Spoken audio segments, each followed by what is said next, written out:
Assalamualaikum warahmatullahi wabarakatuh. Nama saya Nini Marlina, absen nomor 37, kelas PAE 3D, nomor induk mahasiswa 12620120339. Baik, di sini saya akan melakukan presentasi untuk memenuhi tugas ujian akhir semester dalam mata kuliah sumber dan media pembelajaran. Di sini saya akan menjelaskan pengertian, fungsi, dan macam-macam media. Sumber dan media pembelajaran.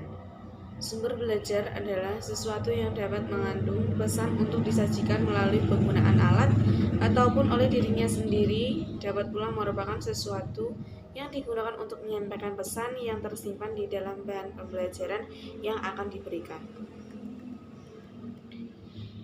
Sedangkan media berasal dari kata Latin yang merupakan bentuk jamak dari kata medium.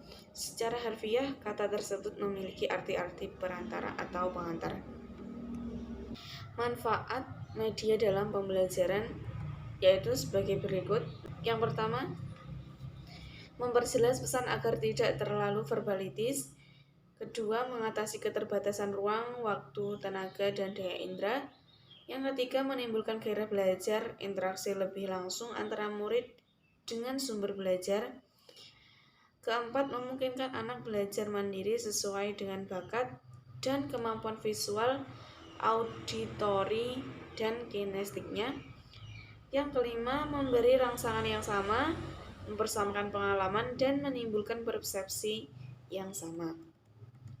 Yang keenam, menghadirkan objek-objek yang terlalu berbahaya atau sukar didapat ke dalam lingkungan belajar. Misalnya, guru menjelaskan dengan menggunakan gambar atau program televisi tentang binatang-binatang buas seperti gajah, jerapah, dan seterusnya yang bisa didapat bisa ditemui biasanya di kebun binatang. Yang ketujuh terakhir, menampilkan objek yang terlalu besar seperti kapal laut, pesawat terbang, pasar, dan sebagainya yang tidak kita jumpai di lingkungan sekitar.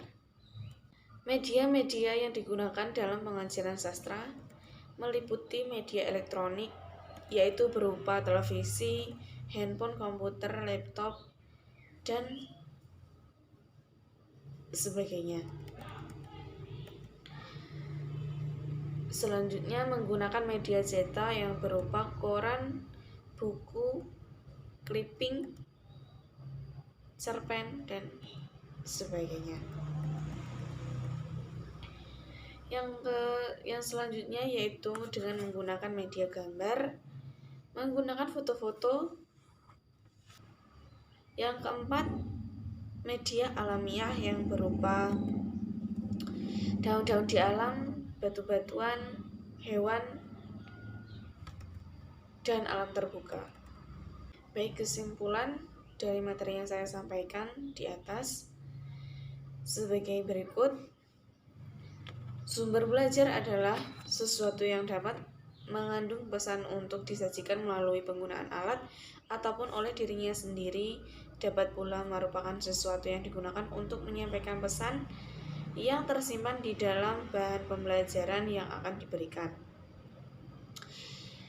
Media pengajaran merupakan wadah dari pesan.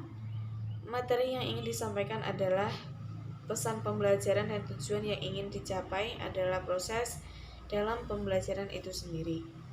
Secara umum, media mempunyai manfaat memperjelas pesan agar tidak terlalu verbalitis, mengatasi keterbatasan ruang, waktu, tenaga, dan daya indera, menimbulkan gairah belajar, interaksi lebih langsung antara murid atau siswa dengan sumber belajar.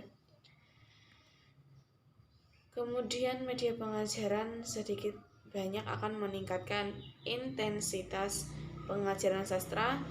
Pengajaran sastra akan semakin bergairah, mempermudah proses, dan semakin menarik. Demikian materi yang saya sampaikan. Akhir kata, Wassalamualaikum warahmatullahi